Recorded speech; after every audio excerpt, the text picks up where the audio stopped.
садаро дар сарчашмаҳои таърихӣ ҳамчун ҷашни нуру рӯшноӣ, гармиву дилороӣ ва таҷаммуву таҳаввули хуршед ном мебаранд. Он ҷашнест, ки аз дили таърихи бостон ва ниёгони тамаддунсозу ҷашнофари тоҷик ба имрӯз расидааст. роҷеъ ба падид омадани ин ҷашни кӯҳану таърихӣ андешаву махазҳо зиёду гуногунанд. гурӯҳе аз муҳаққиқон ва донишмандон садаро ҷашни замони ориёӣ дониста, бархе онро ба пеш аз даврони ориёиҳо рабт медонанд. аммо дар ҳар ҳоли пайдоиши ин ҷашн ва устураҳои марбут ба он садаро ба таҷаммуи рӯшноӣ вобаста дониста, аз таҳаввули ташаккули қавмҳои ориёӣ дарак медиҳад, ки онҳо ин ҷашнро аз пешиниён гирифтанд ва баъдиҳо онро то ба рӯзгори мо расониданд. агар аз ин нуқтаи назар ба ҷашни сада назар афканем, дар меёбем, ки сада ҳамчун ҷашн ва ҳамбастагии он ба хуршеду нуру рӯшноӣ ва ҳаёти инсонӣ хеле робитаи зич дорад. зеро ҳамин гармиву рӯшноӣ, ки манбаи он оташу хуршед аст, аз чаҳор унсури ҳаётофаринанд, ки баробари падид омаданашон зиндагии инсонро аз оғоз то ба кунун гармиву рӯшноӣ бахшиданд. ҷашни сада аз бостонитарин ва бисёр ҳам пурмаънитарин ҷашнҳои мардуми ориётаборист ва азбас ки мардуми тоҷик яке аз шохаҳои муҳимтарини мардуми ориёиро ташкил медиҳанд, ҷашни сада ҷашни онҳост. худи ҳарфи сада, яъне вожаи сада аз забони паҳлавӣ меояд, که در آن خب صدق تلفظ میشد و همین معنی شماره صد را ifade میکرد. برای چه این جشن صده نامیده شده است؟ برای آن که از روز این جشن تا درویدن کشت گندم و مخصوصا جو 100 روز میگذشت. 100 شبانه روز میگذشت و این یکی از تعبیرهای این جشن است. و امروز که جشن سده فرا میرسد، سده از زبان اوستایی سانسکریت معنایش روشنایی و نور و صفا و گویا که اقتدار و پایداری است. و دیگر اینکه از طریق گلخانهای بزرگی که مردم برمی‌افروزند، یعنی روح همبستگی، تمایل همبستگی خود را نشان میدهند. یعنی ببینید در جمع‌آوری هیزم برای گلخان و در اطراف آن خرسندی و نشاط نبودن همه برابرند، چی دارا و چی نادار، چی توانگر و چی فقیر. یعنی برابری فردی و اجتماعی را گویا که به نمایش میگذارد و همزمان گفتیم که یک تجلی روح آریایی است از طریق مقاومتی که این قوم در طی تاریخ چند هزار ساله خود به نمایش گذاشته است. замоне ки мардум миёни худ садаро эҳё намудаву онро барои худ ҳамчун ҷашни рӯшноиву шодмонӣ қарор доданд, ки аз зулмоту торикиву сардӣ ва гӯшанишинӣ хаставу дилгиру маъюс гардиданд ва ҳамин гуна мувофиқ ба донишу бовару ақоидҳои худ ва албатта вобаста ба омилҳои табиӣ ва гоҳшуморӣ дар рӯзи 10 баҳманҳо ба ҳам омаданду ид оростанд. ва хеле муҳим буд, ки дар ин рӯз, яъне анҷоми сардиҳои дай, ин ид ороста шуда рамзеву василаи сарҷамъиву иттиҳоди гурӯҳе бошад, то базм ороянду хушҳолӣ созанд ва албатта дар ин миён сардиҳоро эҳсос нанамоянд. ҳамин гуна дар ин ҷашн ва иди эҳё намуда гулхани хеле бузурге оростанд, то ин гулханҳо василаи гармию баҳамоӣ бошанд, то ин гулханҳо гармӣ бахшанду ба базмгоҳ рӯшноӣ пошанд ва то ин гулханҳо бо шӯлаи нурангезу гарму сӯзонашон торикиҳоро рабуда, бадиҳоро сӯзонида, гӯшанишиниро шикаста пирӯзии зулмот бошанд. ҷашни сада ҳам як ҷашни тарихии мардуми тоҷик аст. хуб البته درباره خود اصطلاح سده معلومات گوناگون هستند. میگن که سده گویا که از ریشه کلمه صد گرفته شده باشد، چون از جشن مهرگان تا جشن سده 50 شب روز است و از جشن سده تا نوروز باز 50 شبانه روز دیگر. به همین خاطر میگن که الکی 100 میشود. یعنی اینها هم البته تا یک اندازه شاید جنبه های واقعی داشته باشند و از جانب دیگر تا یک اندازه تخمینی هم هستند. و زمان فرا میرسید که آتش با عنوان یک وسیله جهت جمع نمودن و متمرکز ساختن این خانواده ها خدمت میکرد. یعنی زمانی که قوم نیاز به یگانگی داشت، اقوام مختلف آریایی نیاز به یگانگی داشتند برای مبارزه، برای مقاومت در برابر افراد بیگانه، این با جهت‌های گوناگونی و برای ساختن انشاءاتی که تعداد زیاد انسان‌ها را می‌خواست.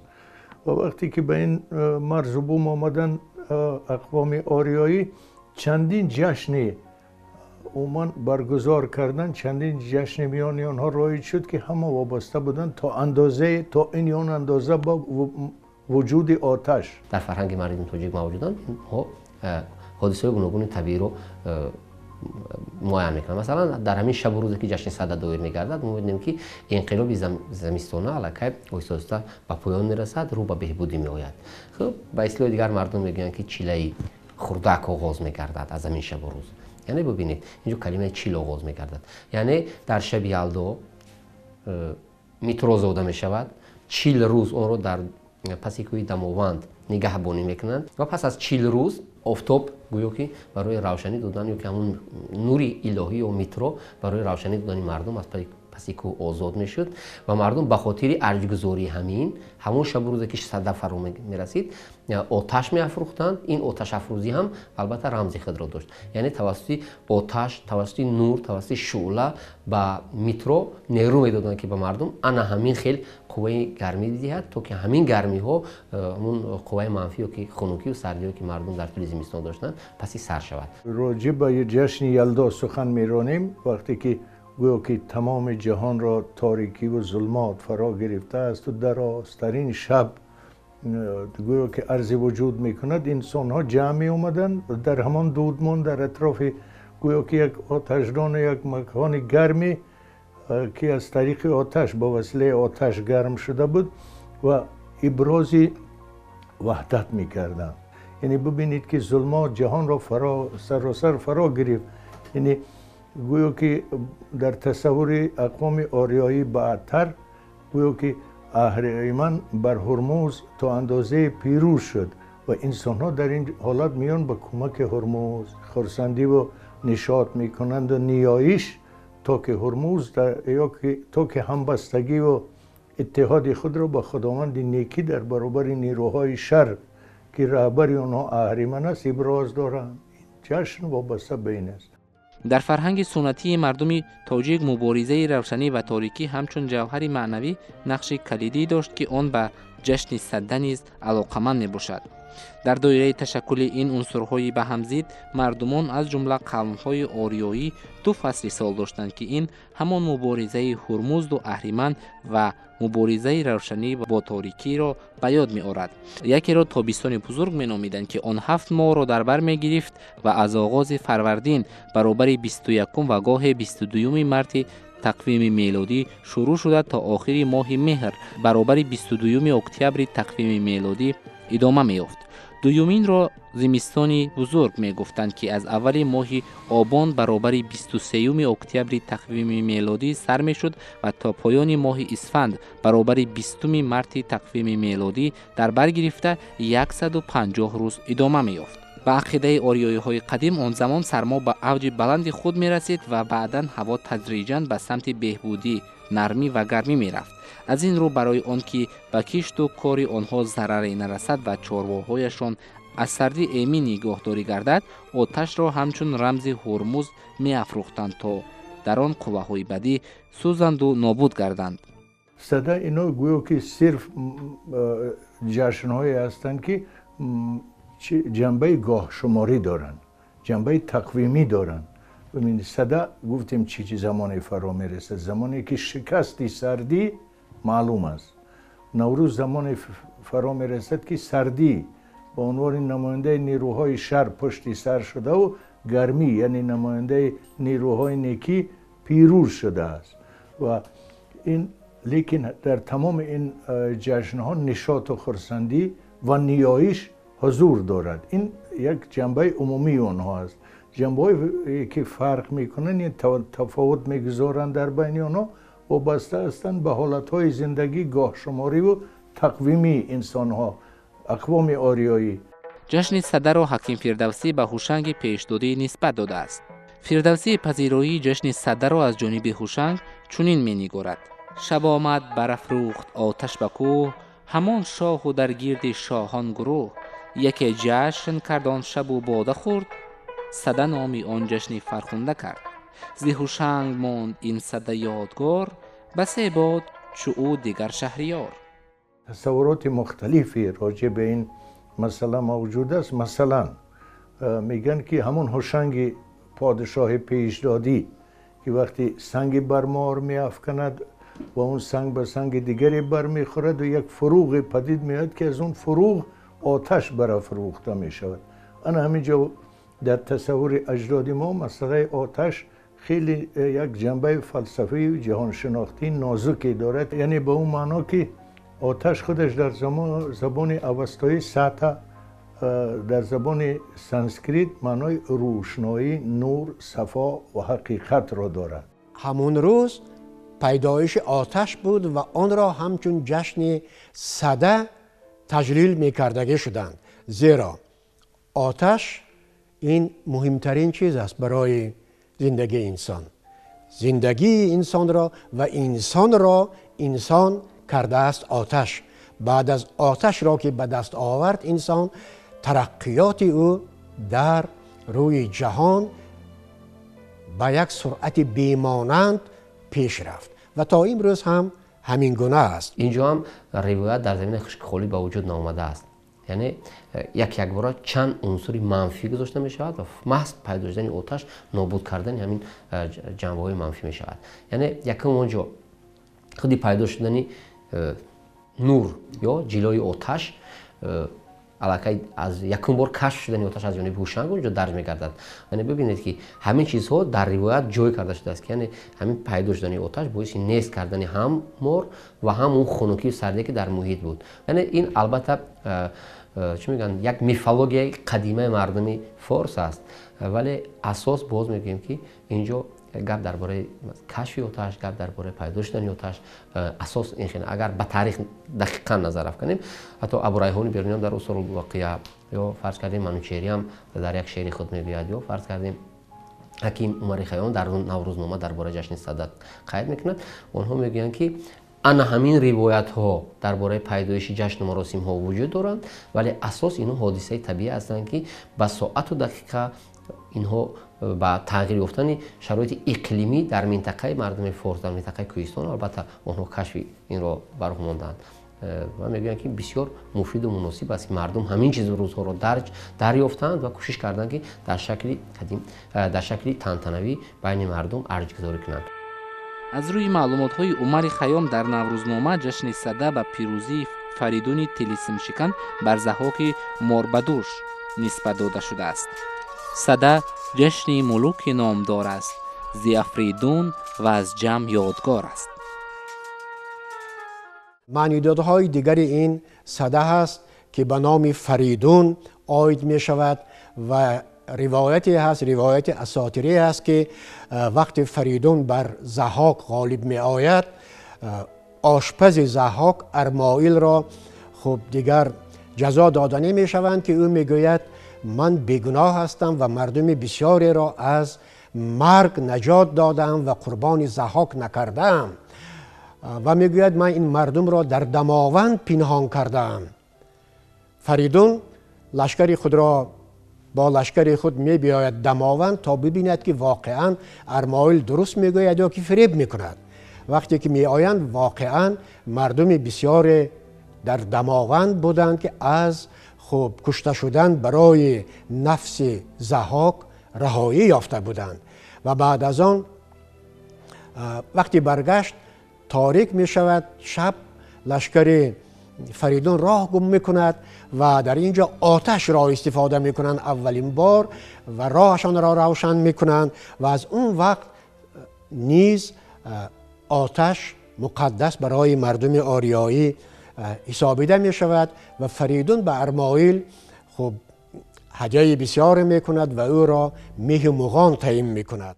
از نقطه‌های بالا پیداست که جشن مذکور نزدیک شدن فصل بهار و آماده شدن به کارکرد زمین برای کشت و کار، همچنین مژده و آگاهی از سپری شدن زمستان و سرما و فرا رسیدن نوروز بشارت می‌دهد. صدا آمد که طرب را سر و سالار بود، شادمانی را زین پس بر ما بار بود. بروخ جشن صدا گرچه زمستان دار بست، پرتوی چهره او گفت که این یار بود. وقتی که چله پشت سر میشد، یعنی سردی زمستان گویا که رو به شکست قرار دارد، مردم از این شادمانی میکنند و از بس که اقوام آریایی و چون سایر اقوام عالم یک تصور دینی و خرافاتی در میان آنها حتما به طور حتمی گسترش داشت، اینا گویا که از خداوند کمک میخواهند و اول نیایش میکنن به این منو سپاسگزاریم که این سردی رو پشت سر کردیم، کمک کردی به ما که سردی و این دوران خشونت پشت سر شود و دیگر از طریق شادمانی همبستگی خود را با اون گویا آفریدگار نیکی ابراز میدارن، همبستگی که ما با تو هستیم در شکست نیروهای شر که سردی یکی از نماینده های آنهاست. یعنی چنانی که گفتیم، یعنی همین صدا مثل نوروز دیگر جشن ها گویا که تجلی روح آریایی است، یکی دوم به نمایش گذاشتن روح مقاوم قوم است، دوم و سوم وسیله جهت تجمع قوم، همبستگی قوم. پیدایش جشن صدا وابسته است به زندگی اقوام آریایی. از اون خاستگاه اولشون بین رودخانه های دون و دونای و بعدا زمانی که به سمت شرق عازم شرق شدن و تا به این سرزمین ها آمده رسیدن، همیشه آتش با عنوان وسیله زندگی، با عنوان یکی از عوامل تأمین زندگی در کشور سردسیر و با عنوان وسیله جهت تأمین تجمع انسان ها خدمت میکرد. یعنی جنبه گویا که صرف طبیعی و معیشی و انسانی داشت. باید گفت که رو آمدن دلخواه جشن و عید و طرب و آیین و رسم و رسوم البته که از میان مردم پدید می آید و مردمی با فرهنگ و تمدن آفر تاجیک نیز چنین عید و جشن ها را بنابر عقاید و باور و دانش و احترام انسان و عالم احاطه نموده خود و طبیعت و حادثه و نعمت های آن جشن های را پدید آوردند که خصوصیت مخصوص خود را داشته، هر یکی از دیگر تفاوت و رمز و خاصیت خود را دارد، به مثال نوروز، تهرگان، مهرگان و صدا. ولی در هر یکی از این جشن اندیشه و گفتار یک شعار بود: متحدی، وحدت و بهمایی و شادمانی و سپاسگزاری و یکدلی و شکست ناپذیری. همین جزئیات های مهم و استوار بود که این جشن های خاص طبیعت و مال نیاگانی تاجیک در درازای تاریخ باستان تا امروز باقی ماندند.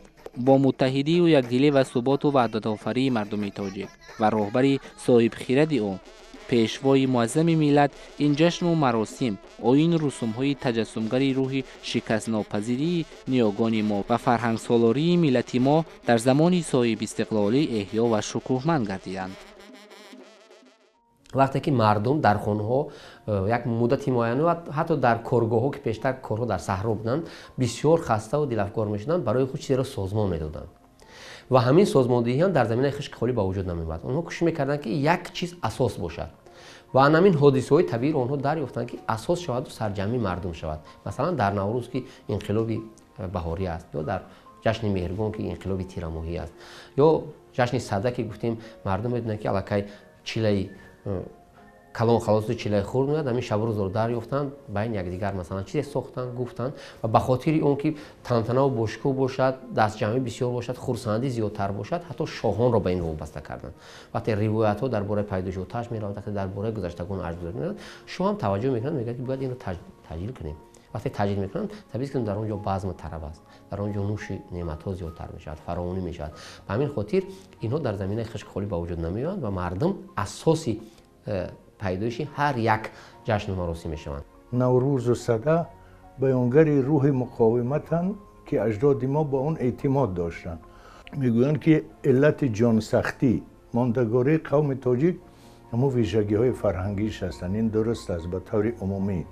و دیگر اینکه خصلت شهرنشینی داشتن مردم تاجیک است و دیگر اینکه برتری فرهنگ تاجیک بر اقوام دیگری مجاور هست. اینها هم درستند، ولی همین یک پدیده با نام نوروز و دیگر جشن‌های آریایی مثل سده و مهرگان و تیرگان و اینا که یک تجلی همون روح مقاومت و باعث ماندگاری قوم شدن. از طریق اینها هم تاجیک اجداد ما با اقوام مجاور تاثیر گذاشت. ببینید نوروز ما جهانی شد، نوروز از ماست با همین نام، یعنی با نام نوروز اقوام مختلفی از سواحل اقیانوس اتلانتیک تا چین و تا هند اون رو تجلیل میکنن با همین نام نوروز. این معلوم است که تأثیری است که قوم ما از طریق جشن خود با اونها با این اقوام گذاشته است. به این خاطر است که نوروز و سده و مهرگان و تیرگان اینا خمیرمایه فرهنگ ما محسوب میشن. در یکی از بیتهایش عنصری میگوید که سده جشن ملوک نامدار است، ز افریدون و از جم یادگار است. و واقعا هم همچنانی که صحبت کردیم با پدید آمدن آتش انسانیت به سوی تکامل، به سوی فرهنگ، مدنیت پیشرفت قدم نهاد و در زمان هوشنگ خب انسان همچنانی که گفتم آتش را دریافت کرد. خب بعد از آن کشاورزی آموخت، پوشاک پوشید، خب جویباران گشاد، کشتزار به وجود آورد، یعنی که راه به سوی پیشرفت بشریت پیدا شد. بنابراین همه این چیزها با جشن سده ارتباط دارد. بله، وجود این جشن ها برای جامعه حتما ضروری است. با چنانی که گفتیم برای همچون وسیله به نمایش گذاشتن اتحاد مردم و همچون وسیله که مردم از طریق آنها باز یک بار دیگر ضرورت اتحاد را احساس میکنند و گویا که بیشتر متحد میشن، همبستگی بیشتری خواهند داشت. و دیگر اینکه بغیر از این جشنواره ها، این جشن ها نه تنها جنبه گویا که صرف مراسمی دارن، یعنی خرسندی، رقص و سرود این خوب است، خاص این جشن هاست، اما یک جنبه های خیلی نازک جهانبینی و فلسفی نیز دارن که ما تا اندازه یادآور شدیم از اینها. و امروز ضرور است که مردم با ویژه جوانان جنبه های فلسفی و جهان شناختی و زیبایی شناختی نوروز و سده و مهرگان و تیرگان و دیگر جشن‌های تاجیکی آریایی رو احساس کنن و بهتر درک کنن. تنها در آن صورت این جشن‌ها میتونن که در تأمین وحدت مردم کشور سهم بیشتری داشته باشند. امروز هم بسیار باعث خوشبختی است که تاجیکستان به استقلال رسیده است و با ابتکار پیشوای معظم ملت، اساسگزار صلح و وحدت ملی، پرزیدنت جمهوری تاجیکستان جناب عالی محترم امام علی رحمان، این جشن در سراسر تاجیکستان عزیز ما تجلیل کرده می شود.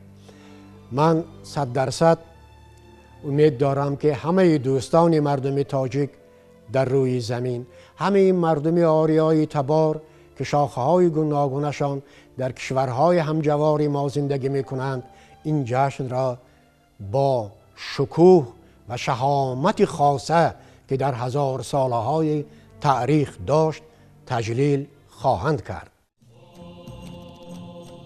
می باید هر یک نفر این جشن و ایده‌ها را از دیدگاهی فلسفی خیلی بلند و روشنفکرانه نگریسته به هیچ یک عقیده و رویه آنها را آمیخته ننماید، زیرا طوری از تاریخ و تحلیل ها عیان می گردد رو آمدن هر یک جشن از قبیل نوروز و تیرگان و سده و مهرگان این وابسته به نیاز معنوی اقوام ما و درک و دانش و سواد بلند آنها راجع به عامل‌های طبیعی و اقلیمی داشته اتحاد و همدلی را تشویق و ترغیب و شادمانی و بزم و خوشنودی را ترنم می‌کند که ما را می‌باید با نظرداشت معاصری زمان در شکل و شیوه‌های مدرن این جشن‌ها را با رعایت ارزش‌های مادی و معنوی مردم صاحب تمدن تاجیک پاس داریم و تجلیل نماییم، زیرا همین آفتابی که بر سر انسانیت در همین زمان نور و گرمی و روشنایی میبخشد، همین آتشی که در نوهای گوناگون امروز منزل و مأوای ما را منور و روشن میسازد و زندگی و فعالیت روزگارداری ما به آن وابستگی ناگسستنی دارد، نماد و رمز همان صده است که هزاران سال قبل مردم در سردی‌های سرد، در دل برف و یخ برای شکرگزاری رسیدن به انجام ده و آغاز دمیدن نورهای گرم آفتاب و پیغام نخستین بهار تجلیل می‌کردند. پس امروز نیز روز عید است، روز شادمانی و سرود و خوشحالی و پاس داشتن ارزش‌های فرهنگی، مادی و معنوی و گسترش آنها میباشد.